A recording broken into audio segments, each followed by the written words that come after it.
मित्रांनो, खूप साऱ्या पालकांना पडणारा एक प्रश्न आहे. तो म्हणजे आर-टीमध्ये नंबर लागल्यानंतर शाळा बदलून घेता येते का? तर मित्रांनो, याबद्दल आपण आजच्या या व्हिडिओमध्ये थोडक्यामध्ये चर्चा करणार आहे. व्हिडिओ सुरू करण्यापूर्वी चॅनलवरती तुम्ही जर पहिल्यांदा आला असाल तर चॅनलला सबस्क्राईब करून ठेवा. असेच महत्त्वपूर्ण व्हिडिओज तुम्हाला भेटत राहतात. तर मित्रांनो, आर-टी 25% आपण जेव्हा फॉर्म भरतो तर फॉर्म भरते वेळेस आपल्याला शाळा निवडण्यासाठीचे पर्याय दिलेले असतात.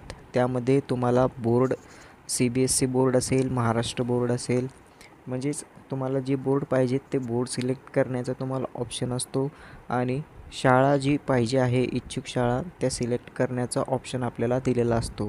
त्यानंतर आपली लॉटरी काढण्यात येते आणि लॉटरी काढण्यात आल्यानंतर जी शाळा आपण प्रेफरन्स वाईज निवडलेली असते, समजा तुम्हाला 1 नंबरला जी शाळा तुम्हाला मनामध्ये आहे ती 1 नंबरची शाळा आहे आणि त्या शाळेत तुमचा नंबर लागला आहे, तर तुम्हाला किंवा कोणत्याही शाळेमध्ये नंबर लागला आहे आर-टी लॉटरीमधून, तर तुम्हाला नंतर ती शाळा बदलून घेता येते का?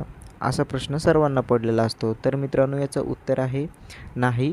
तुम्हाला आर-टीमधून शाळा बदलून घेण्याचा पर्याय अजूनपर्यंत तरी उपलब्ध करून देण्यात आलेला नाही आहे. यामध्ये तुम्हाला जी शाळा अलॉट झालेली असते त्याच शाळेमध्ये तुम्हाला प्रवेश हा कन्फर्म करावा लागतो आणि त्याच शाळेमध्ये तुम्हाला ॲडमिशन हे घ्यावं लागतं. तुम्हाला शाळा बदलून मिळत नाही किंवा ट्रान्सफर करून मिळत नाही. हे सर्वांच्या मनातील डाऊट आज क्लिअर झाला असेल.